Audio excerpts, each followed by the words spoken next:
Ang 10 pinakamayamang mga lalawigan sa Pilipinas ngayong 2024 ating alamin. Pero bago yan ay huwag kakalimutang mag-like, subscribe at kalimbangin na rin ang notification bell para laging updated ka sa ganitong klaseng video.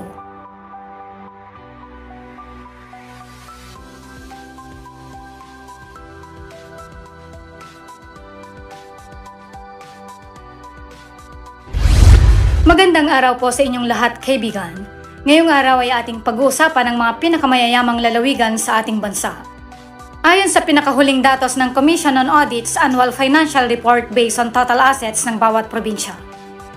Ang listahang itong nagpapakita ng mga probinsya na nagtagumpay sa iba't ibang aspeto mula sa ekonomiya, turismo, agrikultura at mahusay na pamamahala. Ang yaman ng isang probinsya ay hindi lamang nasusukat sa dami ng pera, kundi sa kontribusyon nito sa pangkahalatang pag-unlad ng bansa. Kaya't ating kilalanin ang mga nangungunang 10 pinakamayayamang lalawigan sa Pilipinas.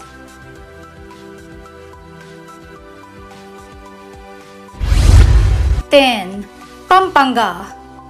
Ang Pampanga ay may kabuuang assets na 20.778 billion pesos at kilala bilang culinary capital ng Pilipinas dahil sa masasarap nitong mga pagkain tulad ng sisig, tusino at mga kakanin. Ngunit higit pa sa pagkain, ang probinsya ay mabilis na umuunlad dahil sa Clark-Freeport Zone na isa sa mga pangunahing economic hub sa bansa. Ang Pampanga ay isa ring sentro ng turismo, kung saan tampok ang mga festivals tulad ng Giant Lantern Festival. Ang kanilang strategic location at maunlad na infrastruktura ay nagbibigay ng maraming oportunidad para sa negosyo at trabaho. Isa itong ehemplo ng maayos na pagsabay ng tradisyon at modernisasyon.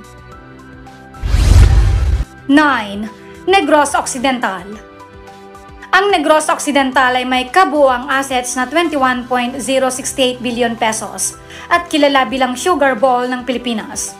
Ang probinsya ay tahanan ng ilan sa pinakamalaking sugar mills sa bansa. Bukod dito, ang Bacolod City na kilala sa Mascara Festival ay isang sentro ng negosyo at kultura sa rehiyon. Ang probinsya ay hindi lamang umaasa sa agrikultura kundi nagda-diversify rin ang ekonomiya nito sa pamamagitan ng turismo at real estate development. Ang proactive na gobyerno at masisipag na mamamayan nito ang dahilan ng kanilang patuloy na pag-unlad. 8. Bukidnon. Ang Bukidnon na kilala bilang Food Basket of Mindanao ay may kabuuang assets na 21.643 billion pesos at napakahalaga sa agrikultura ng bansa. Pangunahing tagapagtustos ito ng mais, kape at prutas tulad ng pinya, saging at papaya na ine-export din sa iba't ibang mga bansa. Ang malawak na pineapple plantation dito ay isa sa pinakamalalaki sa Asia. Bukod sa agrikultura, tanyag din ang Bukidnon sa malamig nitong klima at magagandang tanawin. Ang Dahilayan Adventure Park ay dinarayo dahil sa outdoor activities, kabilang ng pinakamahabang dual zipline sa Asia. Ang Mount Kitanglad naman ay mahalaga sa konserbasyon ng kalikasan at tahanan ng Philippine Eagles. Bagamat rural ang Bukidnon ay nag-aambag ng malaki sa ekonomiya ng Pilipinas sa pamamagitan ng agrikultura at ecotourism na nagpapakita ng kahalagahan ng balanseng pag-unlad at pangangalaga ng kalikasan. 7. Ilocos Sur. Ang Ilocos Sur na may kabuuang assets na 21.951 billion pesos ay isang lalawigang kilala sa mayamang kasaysayan at kultura. Tampok dito ang UNESCO World Heritage Site sa Vigan City na sikat sa mga Spanish era na bahay, makasaysayang kalsada at tradisyonal na kalesa. Malaki rin ang kontribusyon ng agrikultura, partikular ang produksyon ng tabako at mais sa ekonomiya ng lalawigan. Bukod dito ay tanyag din ang paggawa ng burnay o tradisyonal na palayok na sumasalamin sa likas na talento ng mga taga-rehiyon. Pinagsasama ng Ilocos Sur ang tradisyon at modernisasyon na nagpapakita ng balanse ng makasaysayang diwa at tuloy-tuloy na pag-unlad. 6. Cavite. Ang Cavite na may kabuuang assets na 22.989 billion pesos ay isang pangunahing residential at industrial hub sa Calabarzon. Ang mga lungsod tulad ng Dasmariñas at General Trias ay mabilis na umuunlad na ginagawa itong sentro ng ekonomiya at tirahan. Kilala rin ng Cavite sa makasaysayang kahalagahan nito, lalo na ang unang sigaw ng kalayaan ng Pilipinas na matatagpuan sa mga lugar tulad ng Aguinaldo Shrine. Sa kabila ng mabilis na industrialisasyon, pinagsasama ng Cavite ang urban development at pangangalaga sa kasaysayan na nagdadala ng balanseng pag-unlad sa probinsya. 5. Davao de Oro.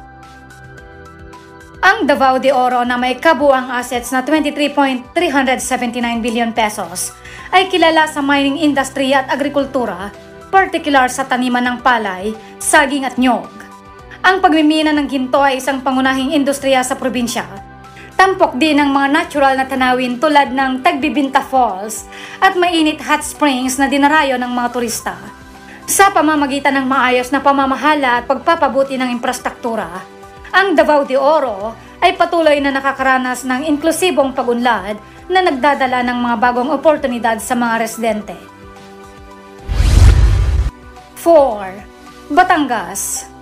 Ang Batangas na may kabuuang assets na 32.522 billion pesos ay isang pangunahing industrial na sentro sa Luzon. Mahalaga ang Batangas International Port bilang isang pangunahing gateway para sa kalakalan na tumutulong sa pagpapalago ng negosyo at industriya sa rehiyon. Bukod sa industrialisasyon, ang Batangas ay patuloy na dinarayo ng mga turista dahil sa mga natural na atraksyon nito. Kilala ang Anilao sa mga diving spots na itunuturing na isa sa mga pinakamahusay sa bansa at ang Bulkang Taal, isang aktibong bulkan na nagsisilbing isa sa mga pinakatampok na tanawin ng probinsya. 3. Camarines Sur. Ang Camarines Sur ay isa sa mga pinakabagong umangat sa ranggo mula ika-15 noong 2022 patungo sa ika-3 peso noong 2023 na may kabuuang assets na 33.415 billion pesos. Naabot nito ang mahigit doble ng naitalang assets noong nakarang taon na 16.192 billion pesos. Kilala ang probinsya bilang adventure destination dahil sa mga atraksyon tulad ng Camsur Water Sports Complex or CWC at Caramoan Islands. Ang agrikultura, partikular ng produksyon ng palay at nyog, ang siyang bumubuo sa gulugod ng ekonomiya nito. Ang tuloy-tuloy na pagsusumikap ng lokal na pamahalaan sa infrastruktura at pagpapalago ng negosyo ang naging daan sa mabilis na pag-unlad ng probinsya. 2. Rizal. Ang Rizal na may kabuuang assets na 39.71 billion pesos ay isang lalawigan na may malaking koneksyon sa Metro Manila na nagbibigay ng maraming oportunidad sa negosyo at trabaho. Kilala ito sa Pinto Art Museum at Angono Petroglyphs, pati na rin ang urban center ng Antipolo na isang popular na destinasyon sa mga turista. Sa kabila ng urbanisasyon, pinapangalagaan ng Rizal ang kalikasan na nagbibigay ng tamang balanse sa pag-unlad. Ang maayos na pamamahala at mga proyekto sa infrastruktura ay nagpapalago sa ekonomiya ng probinsya. 1. Cebu. Ang Cebu ang nangunguna sa listahan ng mga lalawigan sa Pilipinas na may pinakamalaking kabuuang assets na 309.897 billion pesos. Dito rin matatagpuan ang Queen City of the South. Ito ay isang pangunahing sentro ng kalakalan at industriya kabilang ng BPO, turismo at manufacturing. Napakahalaga rin ang Mactan Cebu International Airport bilang hub ng kalakalan at turismo. Ang mga magagandang destinasyon tulad ng Bantayan Island, Molbol at Malapascua ay patuloy na dinarayo ng mga turista. Sa matatag na ekonomiya, maayos na pamamahala at patuloy na pag-unlad, ang Cebu ay isang patunay ng tagumpay sa rehiyon. Ang mga probinsyang ito ay patunay ng kasipagan at dedikasyon ng mga mamamayan. Ang kanilang tagumpay ay tagumpay ng buong Pilipinas. Patuloy nating suportahan ang pag-unlad ng ating mga probinsya para sa mas maliwanag na kinabukasan.